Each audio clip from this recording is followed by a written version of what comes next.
Whiskasters, bienvenidos a otro Whisky Review. Hoy voy a hablar de 11 mitos que se han construido en Latinoamérica en torno al whisky. Vamos a ver el mito número 1.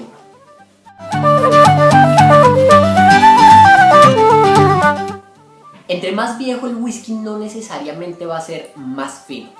Tengo dos ejemplos. Aquí seleccioné dos whiskies de Malta, de mezcla, escoceses ya conocidos.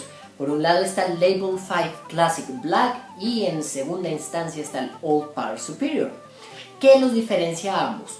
Básicamente son mezcla, compuestos de whisky de Malta y whisky de grano, pero en el caso del primero, el Label 5, vamos a tener mezcla de whiskies jóvenes que van de 5 años a 8, 12 años aproximadamente. En este caso del Superior vamos a tener whiskies un poco más añejos, whiskies de 12 años, whiskies de 20 años, incluso whiskies hasta de 30 a 50 años dentro de su mezcla. ¿Qué los diferencia a ambos? Bueno, ambos van a tener características como en el caso del Label 5, va a tener unas notas a vainilla, muy leve, un toque de especias, va a ser un whisky que puede llegar a picar un poquito, ¿por qué no en la lengua? Y en el caso del Old Parr Superior vamos a tener notas más generosas de especias concentradas, humo, algunos matices dulces. Pero entonces ya cada uno de nosotros, usando nuestro olfato, nuestra nariz, nuestro paladar, va a determinar cuál es el mejor. Entre más añejo, no necesariamente va a ser más gustoso a nuestro criterio. Vamos con el número 2. No necesariamente que un experto diga que un Chivas, por ejemplo, 12 años va a ser el mejor whisky. Eso no se cumple a cabalidad. ¿Por qué? Porque los whiskies están diseñados bajo recetas que se han mantenido a lo largo de los años. Y es el consumidor el que determina cuál es el whisky de su preferencia. No hay whisky bueno o malo, no hay bueno. Todos son buenos. Quitémonos de la cabeza de una vez por todas de que no, es que ese Label 5 es un whisky barato, eso es un whisky horrible. No necesariamente. A mí aunque no lo consumo todos los días, es un whisky que entra por supuesto dentro de mi repertorio de whisky. Si a mí me gusta realmente darme a la tarea de enfocarme en, cuál es la diferencia entre este blend con otros blends que sean similares en precio, que tengan características un poco iguales en torno a color, aromas y sabores. Vamos con la número 3. Bueno, les cuento, en Escocia yo conocí dos formas como beben allá el whisky. La primera lo beben en un vaso cilíndrico pequeño, puro, y la segunda es que pueden tener el mismo vaso con el whisky puro, pero lo van a calentar con las manos. Esto hace que se liberen un poco aromas y sabores. Hay que tener en consideración una cosa, y es que Escocia tiene un clima principalmente frío. Allá el sol sale a raticos, no es un sol hermoso, un sol de verano como los conocemos acá en Latinoamérica, y es un clima con muchas precipitaciones, es decir, mucha lluvia. Entonces, ¿qué pasa? Por el mismo clima, ellos ya se acostumbraron a beber el whisky totalmente puro. Y uno puede acostumbrar su paladar, por supuesto, a beberlo puro, pero en el caso de que seamos consumidores relativamente jóvenes, yo recomiendo agregarle un chorrito de agua, ya que eso libera aromas y sabores. Vamos con la número 4. Bueno, eso es falso.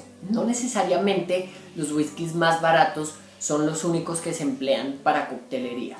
Todos los whiskies, siempre y cuando se mezclen de una manera correcta, se pueden emplear en coctelería. Y esto no desprecia a whiskies, a blends jóvenes, a whiskies irlandeses jóvenes, a whiskies americanos jóvenes, a whiskies japoneses jóvenes, para nada. Eso no nos determina nada. Es decir, la edad no nos garantiza calidad. Vamos con la número 5. En efecto, el proceso de fabricación es bastante complejo, es bastante largo, pero yo creo que si uno estudia y conoce las maneras adecuadas de mezclar un whisky, no tendría por qué arruinarse la bebida. Seguimos con el número 6.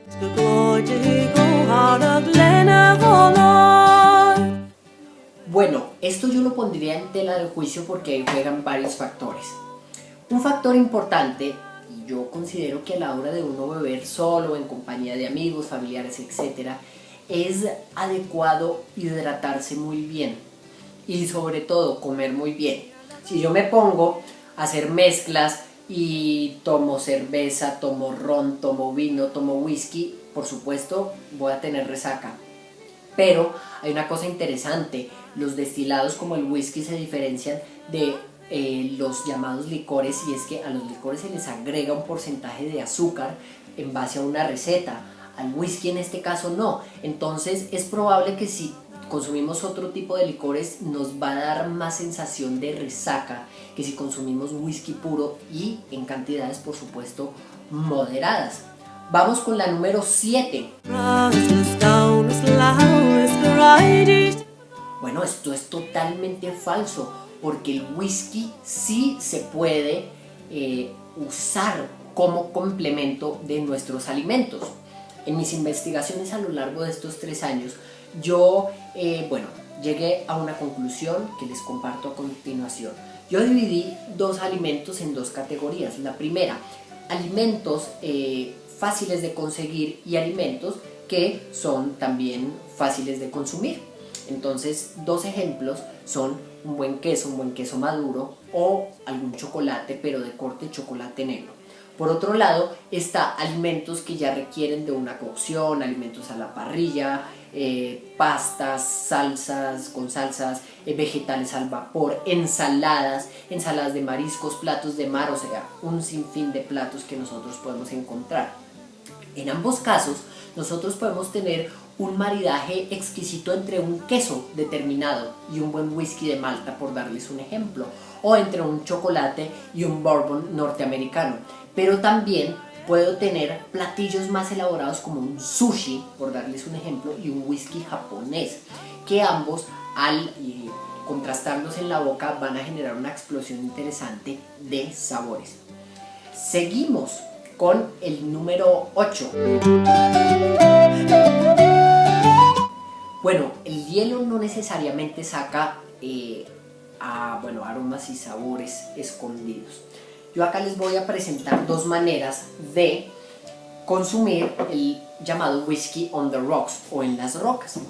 La manera número 1 es utilizando un vaso de cuello alto cilíndrico al cual le agrego unos cubos de hielo pequeños en mucha cantidad y agrego un chorrito relativamente corto de whisky. El hielo acá se va a derretir de una manera acelerada y lo que va a generar es un refresco de whisky. Entonces, cuando yo observo el color, está muy diluido, lo olfateo y lo bebo.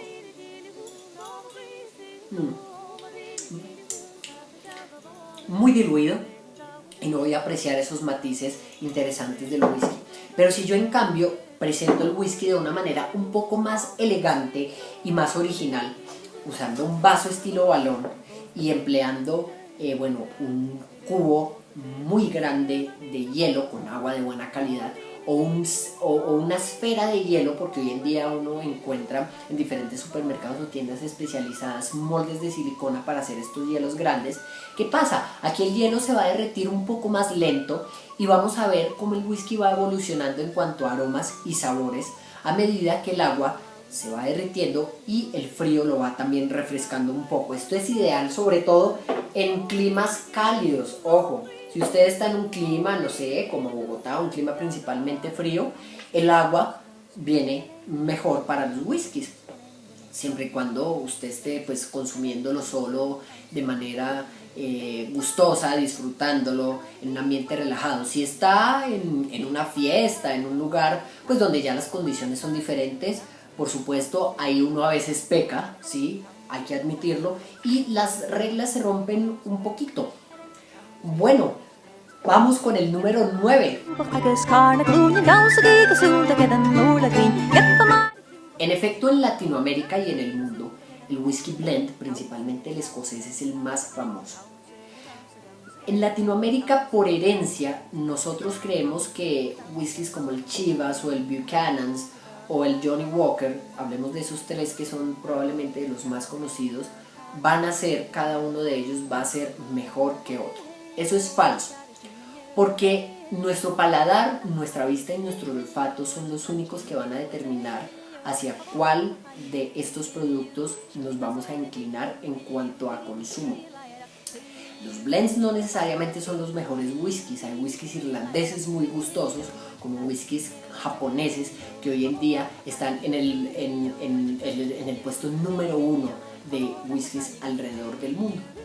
Seguimos con la número 10.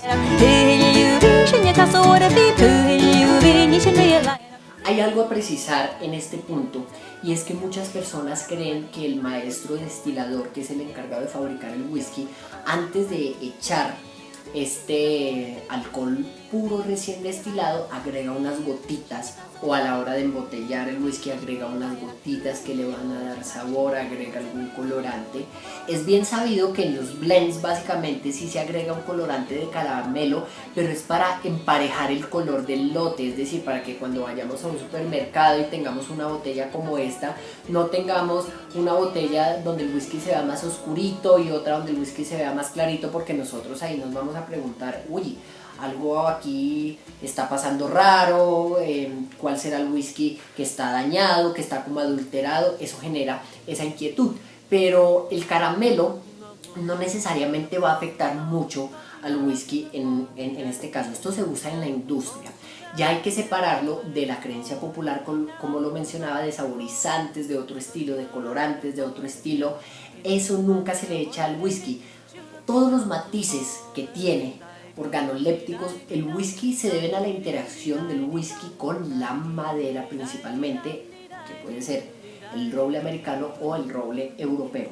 Vamos con la número 11. Para nada es un trago masculino. Miren, la maestra mezcladora de Buchanan's, porque tiene su maestra mezcladora, ella se llama Maureen Robinson. Y es una persona con una vista, un olfato y un gusto impresionante, espectacular. Hay muchas mujeres que desarrollan muy bien estas cualidades, y hay conocedoras en torno al whisky, no solo en Escocia, sino en muchos otros países alrededor del mundo. El hecho de que haya mujeres que digan, no, es que el whisky me parece una bebida fuerte, es probablemente porque no han conseguido el whisky de su preferencia, no han probado un whisky que realmente las haga sentir muy bien, les dé una experiencia grata en nariz y en paladar, y porque probablemente no han encontrado la forma adecuada de consumirlo. Entonces la idea mía, y ya para culminar pues este video de hoy, es que en la variedad está el placer. Ustedes tienen que probar, tienen que investigar, tienen que indagar y no comer entero todo lo que dicen algunos charlatanes, porque hay gente que se considera especialista en materia del whisky y que imponen sus ideas por encima de las de los demás. Yo creo que acá, en torno a este medio del whisky, no hay que imponer, simplemente es investigar, conocer las opiniones, compartir opiniones y transmitir ideas. Por supuesto, ideas que a mi criterio pues son ideas saludables, y por supuesto ideas cuestionables por cada uno de ustedes. Entonces me despido como siempre. Recuerden darle like y compartir este video. Hasta una próxima. Di-di-diddly-di-di-dum, di-di-diddly-di-di-dum, di-di-diddly-di-di-dum, di-di-diddly-di-di-dum.